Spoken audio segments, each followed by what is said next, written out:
How do you stop terrorist organizations like ISIS from committing violent attacks in cities like New York City, Times Square? You have to go undercover, infiltrate them, learn how they think and act. And that's what Michelle Rigby Assad did for the CIA. I spent 10 years as an undercover counterterrorism officer in the CIA. And because my expertise is in the Arab world, the majority of my career was spent in the Middle East region. That meant Assad and her team, often including her husband, a fellow agent named Joseph, worked against the likes of Al-Qaeda and ISIS. What's it like to work with these guys side by side?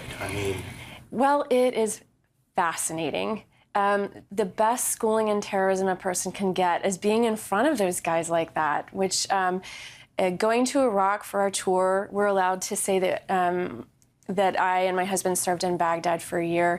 We got to interact with those sources and really get to know what they were thinking and where they're coming from. And what made them tick? What made them tick? Right, exactly. And which is fascinating because if they'd met you on the street, they'd prefer to cut your head off instead of actually deal with you. But for whatever reason, they've decided, I'm going to work with the CIA to take out other members of my group. That's all Assad says she can say, but she does add a major hurdle she had to overcome: interrogating these terrorists and being a woman. For them, I was the opposite of what they were expecting to meet with. And I had to really work at establishing a relationship with them where they would see me as intelligent and knowledgeable of the Arab world.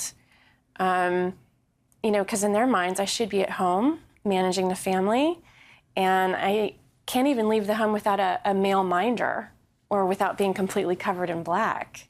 So I was a complete anomaly to these guys. Assad's book, Breaking Cover: My Secret Life in the CIA and What It Taught Me About What's Worth Fighting For, covers how becoming a CIA agent was the last thing on her mind. She didn't even know her eventual role even existed. Then when 9/11 happened, she and her husband knew God had them on the right path. Here were two committed Christians who were Arabists, pre-positioned to enter the war on terror from the very beginning. Who knew but God? In her book, Assad wanted to give a realistic view of a CIA undercover counterterrorism officer. She not only describes analyzing sources who were driven by radical, hateful ideology, but also how she surrendered her life to God. Ordinary people can do extraordinary things when their faith is greater than their fear and intimidation.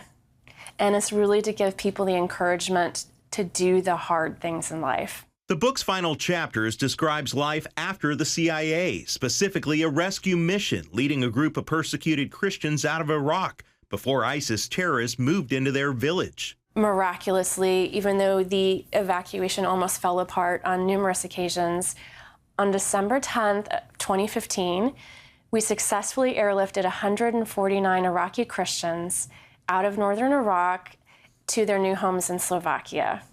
What does Assad hope people take away from her book? A greater understanding of her belief and faith in Jesus Christ, but also how people should never give up reaching for their goals. Eric Rosales, CBN News, New York City.